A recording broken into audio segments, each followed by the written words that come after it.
Hello everyone, welcome to my YouTube channel.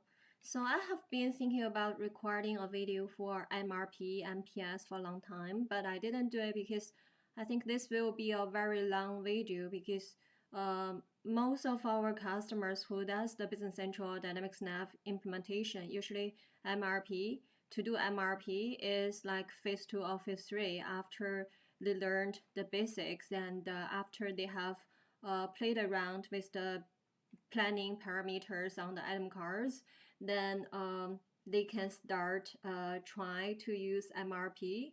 So just for your information, so MPS means Master Production Scheduling, and MRP means the Material Planning Requirements. MRP, Material Requirements Planning. So MPS is for the finished items, which is the your finished goods you want to manufacture, and the MRP is the raw materials requirements, like the components you used. So usually in Dynamics Nav or Business Central, we talk about supply and demand.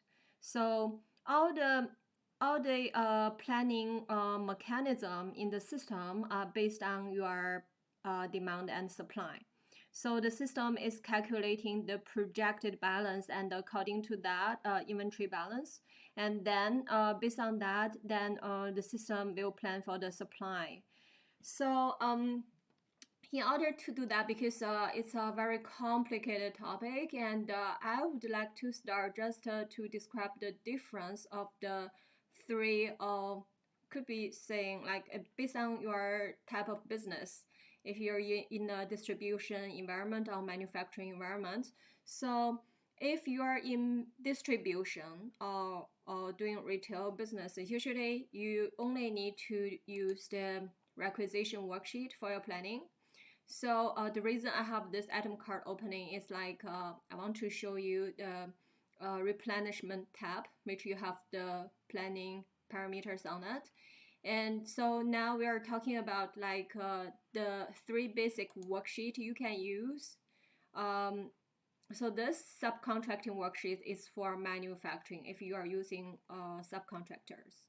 So this standard cost worksheet is based on the costing method you are using in Business Central.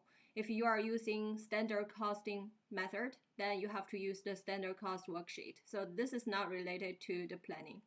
Okay, and so usually you have the requisition worksheet, and you can use this to plan your purchase orders. And so this requisition worksheet is used to plan for the independent demands. So for independent demands, it's like a demand from the sales order directly for the finished goods item you want to sell. So that's an independent demand. You don't need to have like components you have to make to produce. So that sales demand is independent. It's not relying on any other components. So the requisition worksheet will be good for the planning of independent demand like this. And the planning worksheets, also we have another worksheet called order planning. So the planning worksheet will be good if you're in a manufacturing environment, or if you are doing assembly. So the requisition worksheet can only plan for the finished item of the assembly orders. It cannot plan for the components of the assembly orders. So it just requisition worksheet just for the finished item, the planning for the finished item. It doesn't do anything if you are using assembly BOM or production BOM. It does not plan for the components of the assembly BOM and the production BOMs. So planning worksheet and the order planning, I'll show you afterwards. I have to search that because it's not in this menu.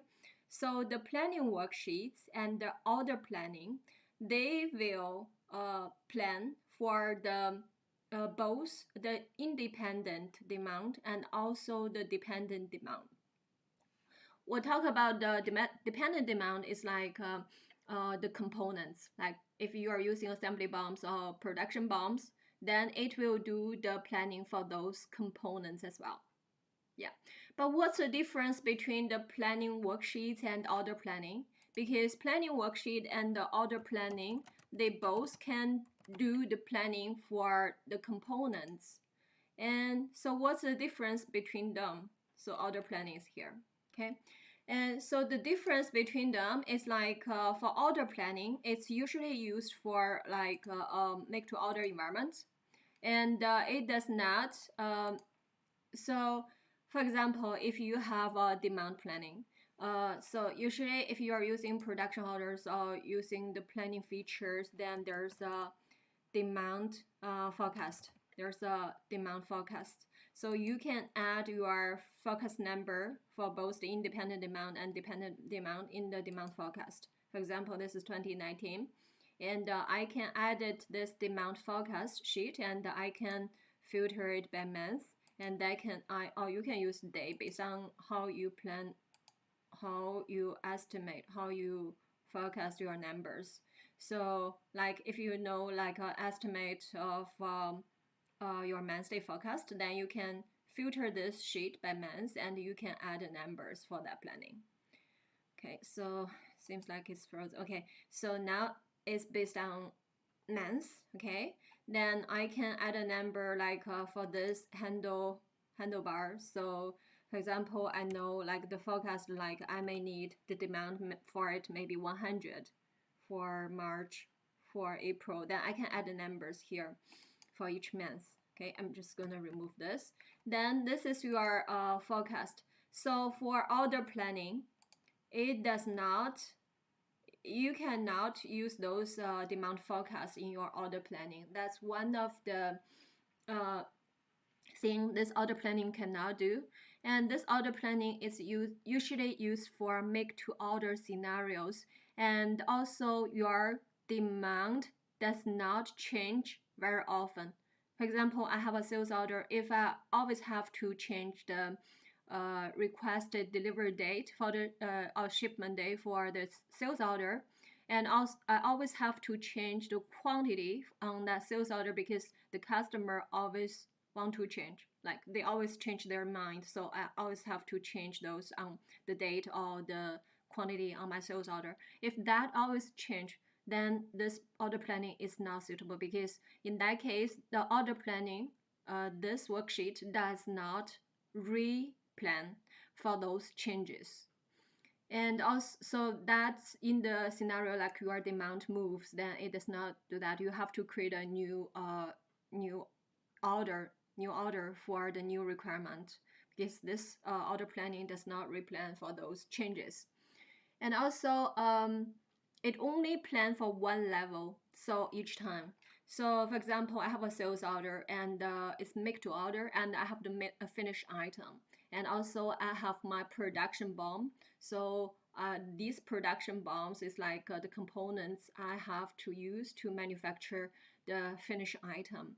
And this order planning can only, so when you run it the first time, so if I say process and I calculate plan for the first time, it only calculate one level at a time. So first time it only calculate the top level, okay, the top level for the finished item, and then you have to calculate again for it to calculate the another lower level. So you have to keep on doing that if you have multiple levels, okay. So that's another disadvantage of this. And also it does not consider, like if you have the blanket sales orders, it does not consider those blanket sales orders in the calculation of the demand. So that's another disadvantage. Yeah, so but all these can be managed if you have a change, your demand always move. You can use all those can be managed by the planning worksheet. So this planning worksheet is used very often, but if you are simple environment, like what I said is make to order environment, and your demand does not always change, then you may consider using the order planning. You use that worksheet. But like it's a changing environment, and you have both make to order and make to stock production orders, then you'd better use the planning worksheet. So this worksheet is used very often. and it can manage, it will take consideration of your blanket sales orders in the demand calculation, and also it consider the demand forecast numbers in the calculation of the planning.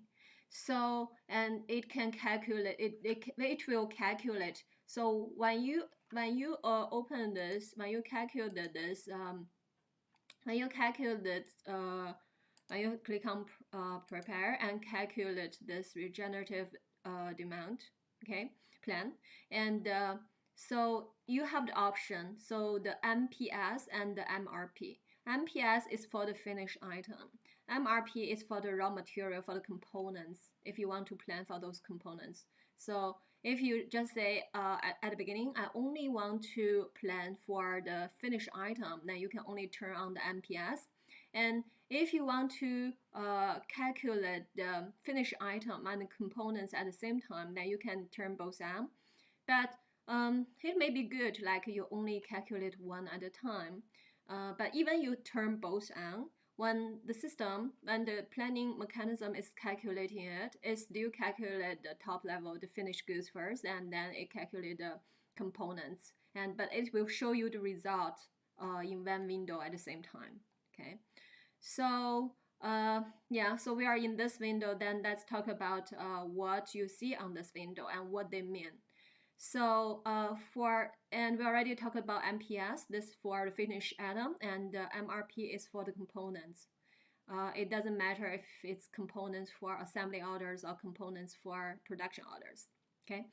And also you have the starting date. This starting date, if you put a starting date, that means your planning is calculating anything, okay, from this date, and it will use this date as the order date. If later the system suggests you to create a purchase order or create a production order, it will use this as an order date, as a posting date for your as a date for your order. Okay, and so any date, if you have any demand which has a due date before this start date, if it will not be considered. So for example, if you have a sales order, then the shipment date will be considered as a due date, as a demand, okay? And supply, any demand or supply which has a due date before the starting date will not be considered in your, will not be calculated in this calculation for the planning. So if a sales order due date, usually the due date for the sales order is like the shipment date. We consider as a due date for your sales order, and for purchase order, then usually the expected receipt date will be a due date for your purchase order. And on your production order, you will have a due date. So all those demand and supply, the due date for those will be cut off on the starting date. If it's before that, then before the starting date, then we will not take into consideration. And also this starting date will be used when you generate the order, it will use this starting date as your order date. So the ending date, so if you have, is similar like that. So if you have any demand after this ending date, then it will not be taken into consideration when you calculate the plan. And so then you have this stop and show first arrow. So usually if you have an arrow, like during the calculation, there's for some reason, based on your planning parameter, maybe you didn't set up some planning parameter and there are some arrows come up, there's some setup missing, then there's some arrows. So you may want to stop the whole calculation process. So usually we do not turn this on. You still want this continue to calculate and show you the result, and then you can go to the arrow window to show the arrows like you have during the calculation, and use forecast, like, so we can enter the forecast for different years. Then I already showed you like how you can put in the numbers for the forecast for different months. Then if you want to want the planning mechanism to consider your forecast take that into consideration, then you can use that forecast. And also you want to say like you want to exclude the forecast before a certain date. For example, I'm calculate if today's date is I'm using today as a starting date. So any day before this, I don't consider any due date before today's date. But I want to exclude any forecast because if I do my forecast by month, and then I will want to exclude any forecast before February the 1st. So I want to have any forecast before February 1st to be excluded from my calculation. And also I have the respect planning parameters for exception warnings. So on the item cards, you have all those planning parameters. So you want to, if you want to respect those planning parameters, and you want to respect what you set up for those planning parameters on your item card, then pop up the exception warnings, then you can turn this on. So exception is like you have emergency order because like for example, I want to calculate, my calculation is very old, like I have some orders I should already fulfilled like long time ago, but I didn't fulfill them. And it's like for this demo system, I have a lot of old orders I should have been shipped or whatever. The supply has to be meet the demand long time ago, but I didn't fulfill this orders, and those old demand is still there. And when I calculate by today's date, so then system will tell me like those orders already past the due date, and so then it will give me some emergency suggestions. You have to meet that demand right away, something like that, and we will have some exceptions as well. So if you want to do that, then you have to turn this on. Okay, so that's about this calculate plan worksheet. And then you can click on OK. Then the system will calculate according to what you set up on this page and the planning parameters on the item cards. Okay, so that's how you use this planning worksheet. So this is just show you how to calculate. And after you calculate, then you see the system will generate the suggestion for you need to create a new order, or you need to make changes, you need to cancel the orders or reschedule, change the quantity. So that's basically the system will suggest for you, okay? But these suggestions are all based on the item parameter, planning parameters you set up on the item cards. Okay. So if you like these suggestions, then you can just check the box, carry out accept action message. And you can see this one is I have to generate a new purchase orders, and I should have something. Let's see if I have anything for, yeah, no, I don't have. So yeah, I don't have anything. It's all purchase orders, and I don't have anything for production orders yet. Okay, but anyway, so this can be used for both production orders and purchase orders.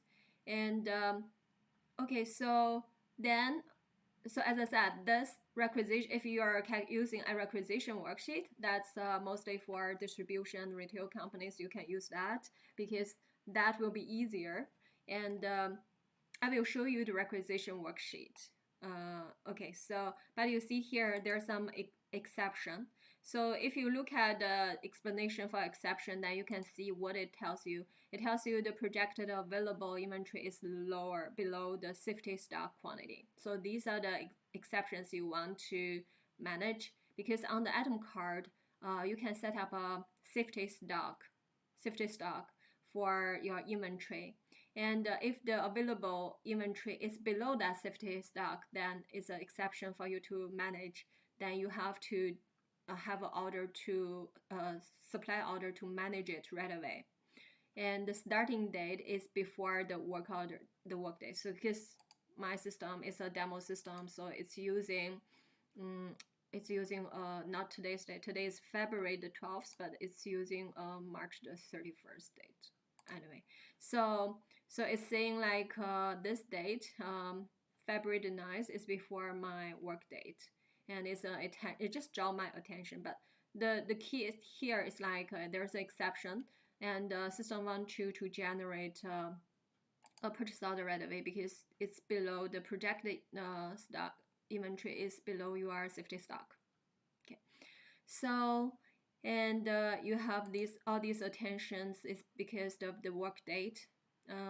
My work date right now I'm using a future date, so all this is saying the starting date is before my work date. So if okay, let's do this. I can significantly reduce that by use my today's date. Then let's calculate this again. Okay, so when you calculate again, and it will just delete everything you have here and regenerate.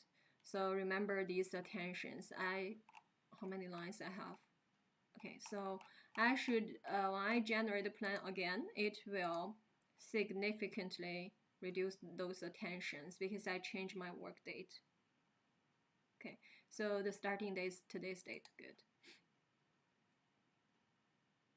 Let's generate this. And when you look at the calculation, when it's calculated, you see the low-level code 0 and 1, because for production orders, the top-level finished item is considered as level 0. It's a low level. And then the components, like to make that finished item, is on if it's a like only one level of components, then it's level 1. For example, one of the component is another production bomb, and then for that production bomb we call it phantom bomb. So then you will have components for that production bomb. So the components for the production bomb of your production bomb will be considered level 2. So you can have multiple levels based on your production bomb. And so you see, I have my warning significantly reduced because that attention is based on the work date compared with this starting date when I plan it. And I already changed my work date to today's date, then those warnings for attention has been significantly reduced. But I just left the exception because I set up the safety stock on the item card, and my projected inventory is lower than my safety stock configured on the item card. So that's why I have these exceptions. Okay, so you can understand how this works. And yeah, so these actually, you see those heatline purchase third party, those are independent demand because those components are what I purchase and I sell directly. And those pumps will be purchased. I don't have anything for production orders yet. Oh, I have something. I think this handlebar is used as a component. Okay, so yes, so this handlebar, the replenishment system is purchased. So, but because I have production orders which has these handlebars, I have finished item which is manufactured item which use handlebar as the component on the production bomb. So then it will calculate the demand. It will calculate my production order demand for these handlebars and generate purchase orders for my handlebar as well. Okay, that's good. And yeah, so these are for but to have for you. So if you like this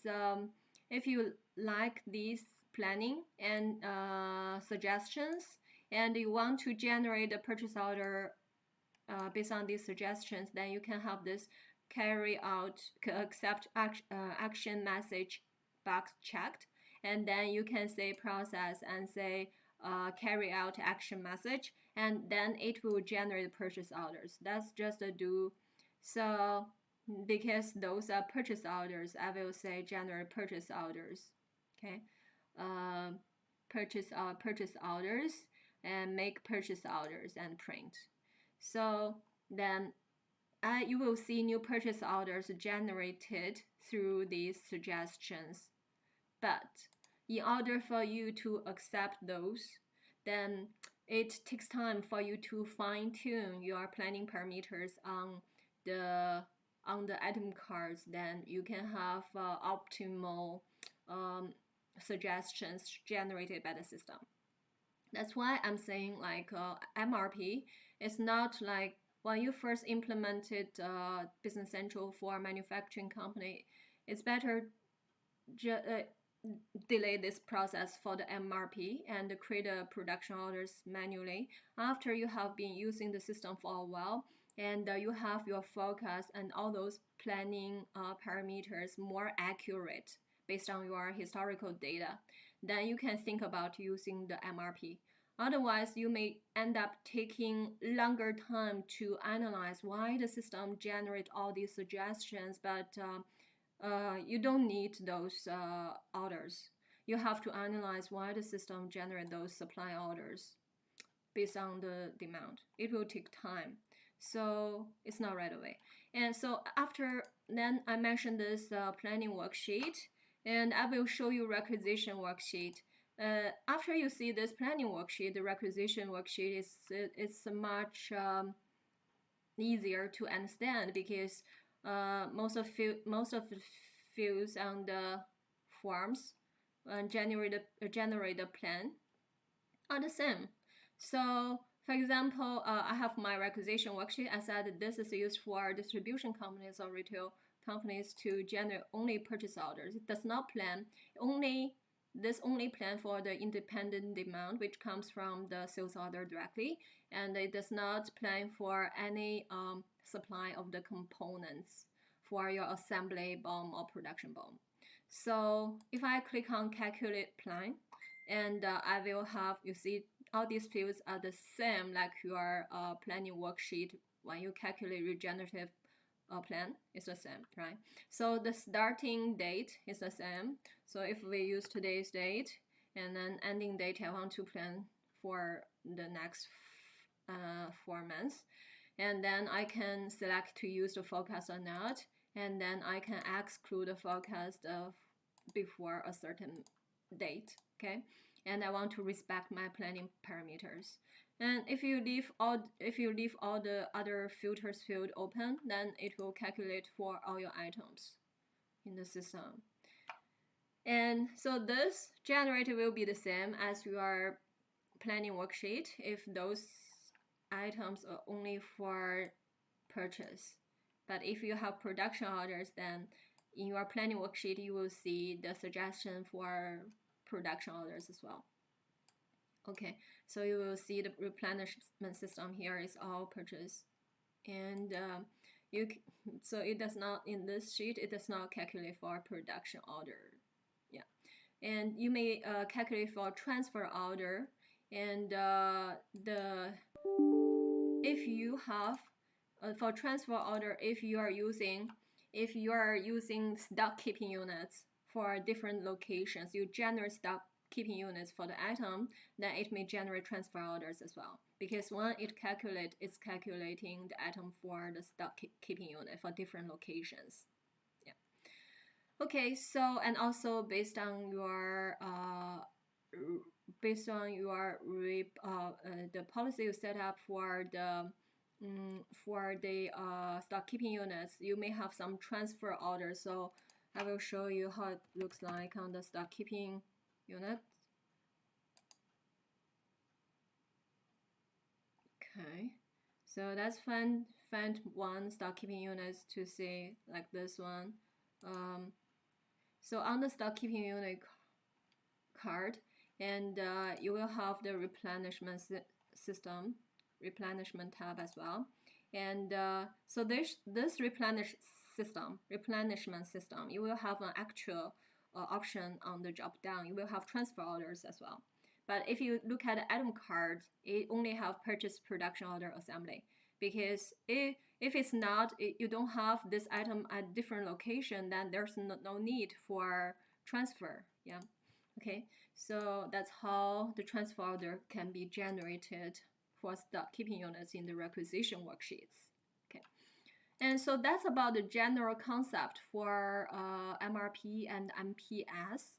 Actually, I want to talk more about this because if you look at I just want to talk about the planning parameters on the item card.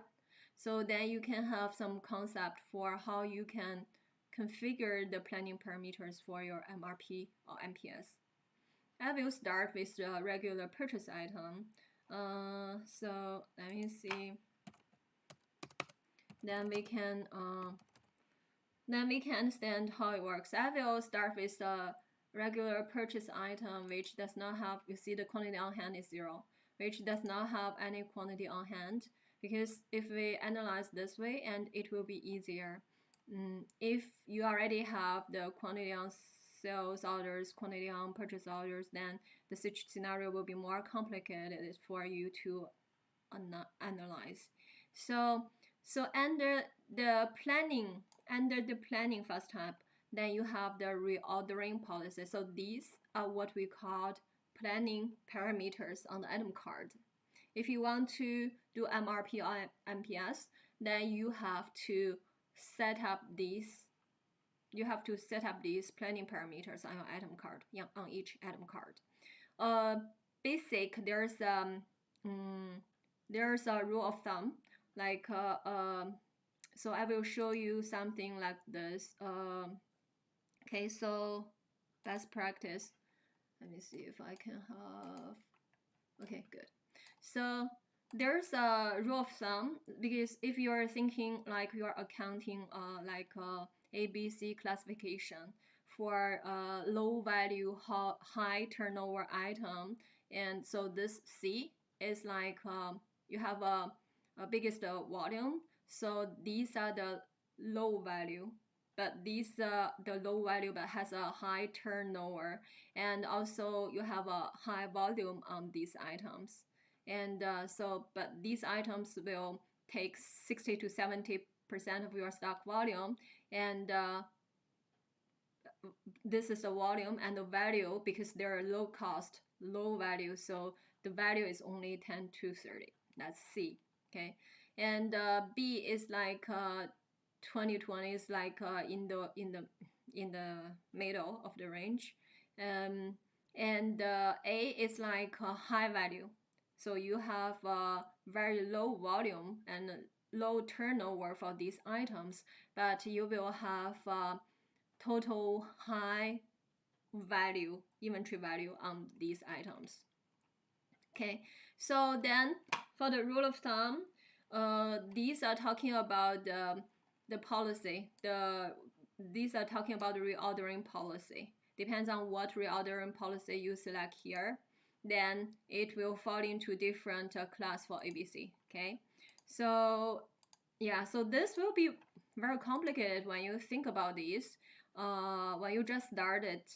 But yeah, so when you understand how it works, when you do more testing, understand how it works, then this concept will be easier for you to understand. So if you select the reordering policy, if you select the order by order, then it's a make to order scenario, and these are usually for those high value, low turnover items that fall into the A class. And this make to order item is usually used in, if it's in the manufacturing environment, it's used as a finished goods. You set a top level item, you set up a order, you set up the reorder policy, that you set up this reordering policy as order. Okay, and that's just something in general. And lot for lot, so it's used for that middle level, middle class you see here. And so we can use them in the manufacturing environment. That usually we set up lot for those components, which on the production BOM we use them. And because those BOMs, those components can be used for multiple production BOMs repetitively. So this will then this will ensure that you get a good deal from your vendors, because you can combine your purchase orders to order them, so you can have a better chance to negotiate with the vendor. So so that's lot for lot. And fixed reorder quantity, this is for the C item, class C, which is you have low value, those items has very low cost, low value, but has a high turnover, and the total inventory value is also low, right? And so this, if it's in the manufacturing environment, then it's for the lowest level components. For example, if you need to have purchase the cartons, then to pack your finished goods, those cartons are also consumption, like your components to consume, right? So then those cartons can be set up with a fixed reorder quantity and maximum quantity. So it's also for the class C. It's those low value, low cost, high turnover items. And then you can combine this setup, maximum, the reordering policy of maximum quantity with the maximum minimum order quantity or order multiple. So you can combine them with these parameters if you are using the maximum inventory. Okay, so that's a basic rule of thumb, and I think I covered pretty much of this. But what used very often, so I'll start with this purchased item. This is just an independent demand. And so you can see when you select different reordering policy, the fields under the planning fast tab, some of them will get grayed out. Okay, for example, if I'm so right now I'm on the fixed reorder quantity, right? Oh, you just shut down on me. Okay, I'll close this. So yeah, so right now I'm on the, I just want to make sure I'm still on this item. Okay, so right now I'm on the fixed reorder quantity, and I have all these fields available. All these fields available under the reorder point parameters.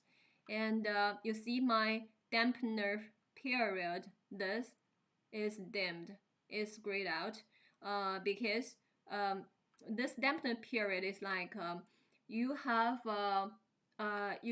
the planning system calculate supply order, and if for like you have different lots, in order to meet those demand for like different lots, then sometimes like if the date, so you like if your date has been changed, the customer requests a date change on the demand, then you may need to reschedule your order.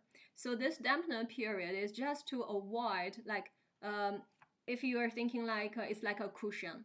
If the date change is within like if you put like 5 days, if it's within 5 days, then you don't want to reschedule the order, then that we'll consider as a dampener period. And the dampener quantity is like if the quantity, if it's lot for lot, if the difference of the quantity is between certain quantity, and you don't want it to reschedule, you don't want it to reschedule the date, you don't want to reschedule that order. Yeah, so this is talking about the reschedule for considering the time. Both the dampener period and dampener quantity is about reschedule your order. And this critical is usually used with a parent item. If this item is a component, but if you turn this on, so then you want to consider the, so you can see the explanation here. So specify if the item is included in availability calculations to promise a shipment date for its parent item. Okay, so this is usually used for the order promising feature. So if you want to consider the availability of these components into the availability for your parent item when you do the order promising. So safety lead time is like it's also like a cushion. And if you are using a production order, then it will look at the safety lead time on your item card. And also, in general, there's a global parameter in the manufacturing setup that's a default safety lead time. So if you go to manufacturing, okay, So if you go to your manufacturing setup, on the manufacturing setup, there's a default safety lead time. And let's see, what is the default safety lead time on this manufacturing setup? Default safety lead time. Oh, it didn't. It should show here. Manufacturing is here. Yeah, planning. Okay. So the default safety lead time right now is showing 1 day. So if on the item card you have a different safety lead time, then when you create a production order, then the more specific will override the global settings. Then it will override this manufacturing setup. It will consider that as a cushion, as a slack you have. Then to backward calculate when you have to start your production order. Okay, so that's the safety lead time. And for the that's for the manufactured item, but for like a purchased item, the safety lead time is like you have a demand and supply, but there's the supply sometimes may be delayed, like when you order from your vendor, and that takes some time to get to your inventory. So to avoid your inventory has nothing, then you have to set up a safety lead time to consider how long it takes for the new order to arrive to your new purchase supply to arrive to our inventory. You have to take into consideration. And safety stock quantity.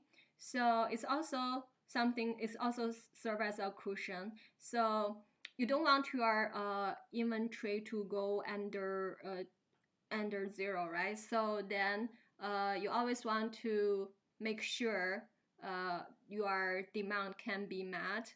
So as long as you set up, but this is an estimate, it cannot guarantee it's always meet, your demand can always be met by your supply on time, but it's just like you want to have a safety stock to cover the projected demand. So then you can set up a safety stock quantity, and then when you plan for that, the system will consider this like a new zero level. Like, so if you set up as a 10, so only one it's only one is under 10, system consider is like it's under 0. It's like you have to place order. Yeah, so it's like a new 0 inventory, but it just and the reorder point. So if we select the fixed reorder quantity, then it can be used in combination with the reorder point and the reorder quantity. The reorder quantity is the lot size you want to purchase, and the reorder point is like if your inventory is below this 100, then so I set up 100 here, which means if the inventory is below 100, when you calculate the planning and calculate the plan, then system will generate a purchase order of 200. Okay, and so, and also if the overflow level, so sometimes based on these other parameters set up, like your supply may be your supply maybe, so it says the quantity allow you to projected inventory to exceed the reorder point. The system will always calculate the projected inventory based on your demand and supply. And so if that projected inventory exceed your reorder point for this quantity, then you will just ignore it. You will just let it go. So you will not decrease your supply orders. So which means the system suggests to decrease supply orders. So it's like something like the dampener.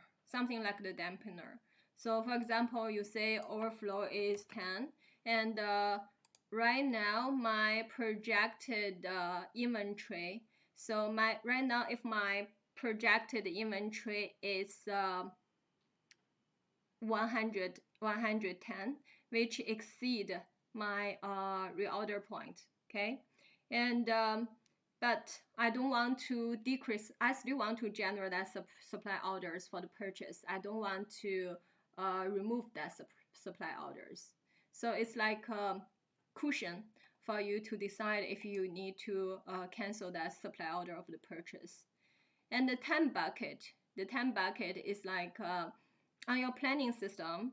Then if it's a cumulative, like you have a, oh, I didn't mention this lot for lot yet. Okay, because we are on this, we'll talk about that. So this is like a reorder cycle. So you can say you want to reorder like every 2 weeks, then this time bucket will put those orders all together to calculate every 2 weeks. So that's a kind of like the time bucket for you to calculate the supply orders, the reorder cycle. And this order modifier is like sometimes your suppliers, your vendors may have some requirements like you must, the minimum order, they may ask you to order minimum order quantity 12 a dozen, and maximum order quantity this is not usually, maybe your supplier also have this maximum order, they're limited, but usually it's set up by you. So you don't want to order over certain quantities. So for example, just say 120, okay? And the order multiple is 12. So 12 in a dozen. So you can set up something like that, but this order modifiers is usually used with this maximum quantity, and you set up maximum inventory as well. So for example, you're saying like your maximum inventory for it cannot exceed 200, and then you have, if it's below 100, then you have to place the order. And for example, right now my inventory level is 80. Okay, it's below 100, and the system will generate order for me, and the order will be based on these multiples. So its system will generate. So if you have both this maximum inventory and this maximum order quantity here, and because the maximum order quantity is 120 plus what I have is I have 80, then it's 200. It's just about my maximum inventory. But if I have like 180 set up here, if currently I have 80 in the inventory and it's under my reorder point, so the system will suggest me to generate a purchase order. And because the multiple is 12, then the maximum I can have is 120. So, and also it have the limitation, if the maximum inventory I can order is 180. So I can only order 100, but that 100, then to make my maximum, to make my inventory to be under 180, but also it has to be the multiple of 12. So in that case, I cannot order 100. I have to order 12 times 8, 96, right? I have to order 96 to make sure my maximum inventory is under 180, because 80 plus 96 will be 176. It's under maximum inventory, and also I meet these conditions. I have the multiple of 12, and also I order something which is between my minimum order quantity and maximum order quantity. Yeah, that's a combination how you can use them together.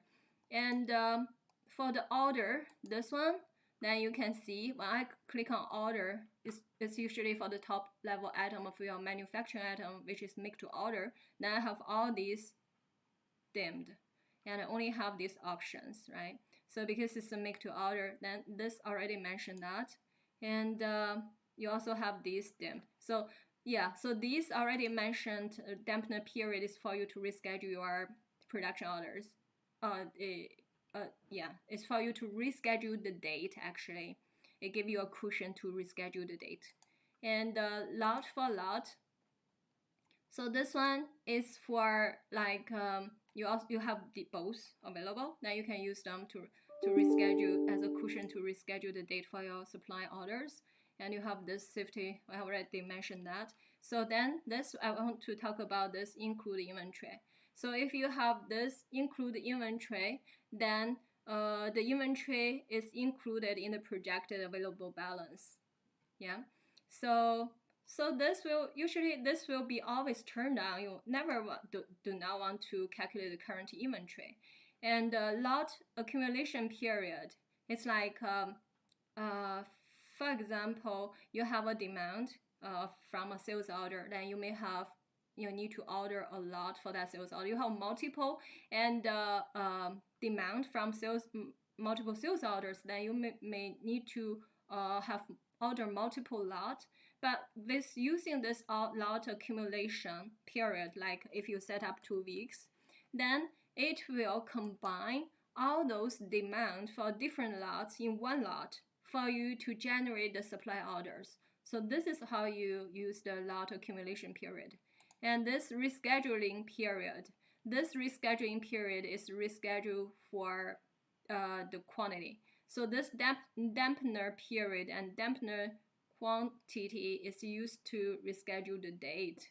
But this rescheduling period is for you to reschedule the order based on the quantity. So then you can set up like a period like 1 week or 2 weeks, depends on your requirement. Then based on those parameters, then you will reschedule the quantity on your supply orders. If you need to cancel the order because you already have another order like within that period to meet the requirements. So this rescheduling period is based on the quantity for you to reschedule the order. If the how can I? So for example, you have a sales order which require 50 units, and you have another sales order which require 100 units. Okay, but you changed the first sales order from 50 to